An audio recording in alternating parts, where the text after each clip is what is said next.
पनवेल तालुका पत्रकार एकत्रीकरण संस्थेनं आंतरराष्ट्रीय विमानतळाला स्वर्गीय लोकनेते दिबा पाटील यांचं नाव देण्याच्या मागणीसाठी जाहीर केलेले धरणे आंदोलन सध्या स्थगित ठेवण्याचं ठरवलंय। सीबीडी बेलापूरचे वरिष्ठ पोलीस निरीक्षक अरुण पवार यांनी सिडको अधिकाऱ्यांशी समन्वय साधत 25 सप्टेंबर रोजी दक्षता विभाग अधिकारी गायकवाड यांच्या उपस्थितीत बैठक घेतली। यात सिडकोचे मुख्य अधिकारी सुरेश मेंगडे यांनी 26 सप्टेंबर रोजी विमानतळ प्राधिकरणाचे सहव्यवस्थापक शंतनू गोयल यांच्यासोबत बैठक घेण्याचं आश्वासन दिलं।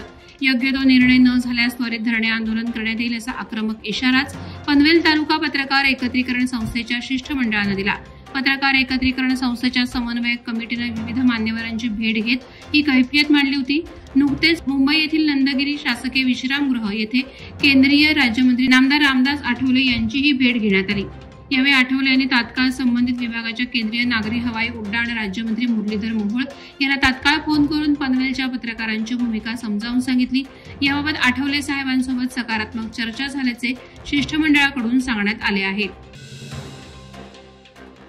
लोकनेते माजी खासदार रामशेठ ठाकूर यांचा पनवेल टाइम्सच्या वर्धापन दिनानिमित्त पनवेल टाइम्स सन्मान पुरस्कार सोहळ्यात जीवन गौरव पुरस्कारानं गौरवलं जाणार आहे। यावेळी कोकण मराठी साहित्य परिषदेचे संस्थापक अध्यक्ष पद्मश्री मधु मंगेश कर्णिक, मंत्री आदिती तटकरे, ज्येष्ठ संपादक मधुकर भावे, दैनिक लोकमतचे संपादक संजय आवटे, पनवेल महानगरपालिकेचे माजी विरोधी पक्षनेते प्रीतम म्हात्रे, सुप्रसिद्ध अभिनेत्री ऋतुजा बागवे आदी उपस्थित राहणार आहेत।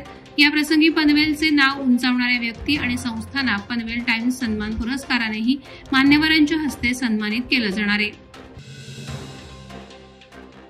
नवी मुंबईतील सर्वात मोठा नवरात्री उत्सव म्हणजेच नवसाला पावणारी उलवेची महाराणी उत्सवाला दिवसेंदिवस रंगत वाढत आहे। अनेक मान्यवर आवर्जून देवीचं दर्शन आणि आशीर्वाद घेण्यासाठी येत आहेत। याबरोबरच सिनेकलाकार, सोशल मीडिया इन्फ्लुएन्सर देखील उपस्थित राहून गरबा प्रेमींचा उत्साह वाढवत आहेत। अशातच युवा नेते प्रीतम म्हात्रे यांचे बंधू आणि यशस्वी उद्योजक भाया शेठ यांनी हजर राहत देवीचे आशीर्वाद घेतले, तसंच आरतीचा मान घेतला। तसंच इन्फ्लुएन्सर अर्पिता मुखर्जी हिने देखील या दिव्य सोहळ्याला उपस्थिती लावत गरबा नृत्याचा आनंद लुटला। लकी ड्रॉ स्पर्धेलाही चांगला प्रतिसाद मिळत असून नागरिकांनी लवकरात लवकर कुपन खरेदी करून 101 बक्षिसांची लयलूट करावी असं आवाहन शिवसंघर्ष प्रतिष्ठानचे संस्थापक अध्यक्ष अखिलदादा यादव यांनी केलं आहे। रायगड सायबर सेलने देशव्यापी ऑनलाईन जुगार रॅकेटचा पर्दाफाश केलाय। या रॅकेटमध्ये नागरिकांची फसवणूक करून 44 बँक खात्यातून तब्बल 19,47,35,00,000 रुपये बेकायदा हस्तांतरित झालेत। आरोपींनी 25 पेक्षा जास्त ऑनलाईन गेमिंग आणि बेटिंग ऍप्सद्वारे लोकांना आकर्षक ऑफर्स दाखवून पैसे गुंतवले। आरोपींनी इतर लोकांच्या नावावर खाती उघडून पैशांचा माग काढणे कठीण ठरणारी यंत्रणा तयार केली होती। प्रकरणातील मुख्य सूत्रधार भारमल हनुमान मीणा राजस्थान याला अटक करण्यात आली असून त्याचे 4 साथीदार अद्याप फरार आहेत। रॅकेटमध्ये विविध कंपन्या आणि संचालकांच्या नावावर मोठे व्यवहार झाल्याचे उघड झाले आहे।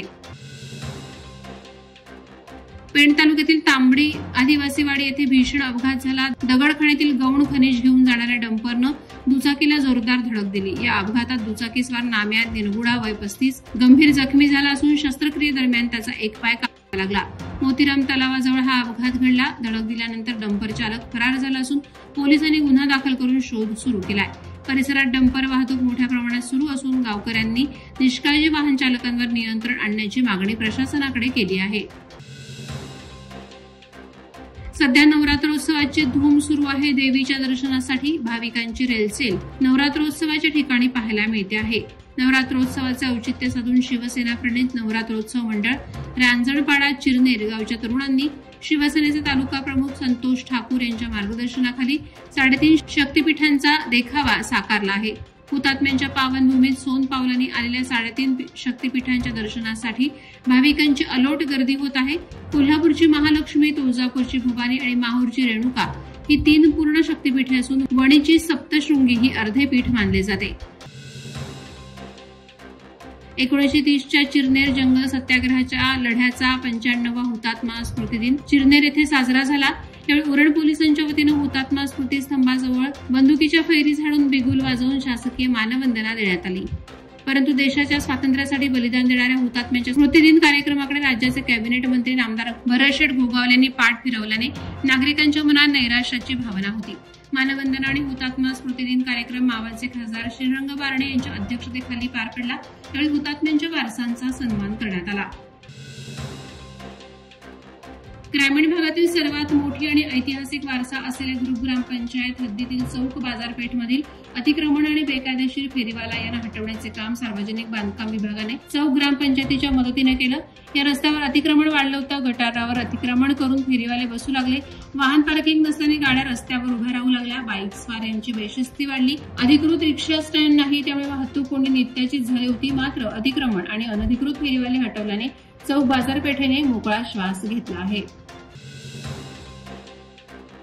पेण तालुक्यात हुतात्मा नाग्या महादू कातकर यांच्या स्मृतिदिनी अंकुर ट्रस्टच्या आयोजनात भव्य रॅली आणि सभा आयोजित करण्यात आली होती। त्यावेळी खासदार धैर्यशील पाटील यांनी आदिवासींच्या स्वातंत्र्य संग्रामातील योगदान आणि वन हक्कांबाबत माहिती दिली।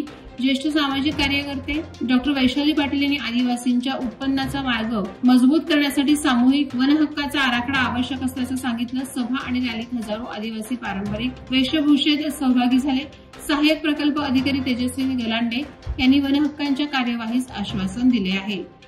वादळवारा live city news bureau, Raigad. Navi Mumbai व रायगड जिल्ह्यातील ताज्या बातम्या आणि घडामोडींसाठी सबस्क्राईब करा वादळवारा लाईव्ह चॅनल आणि दाबा बेल आयकॉन।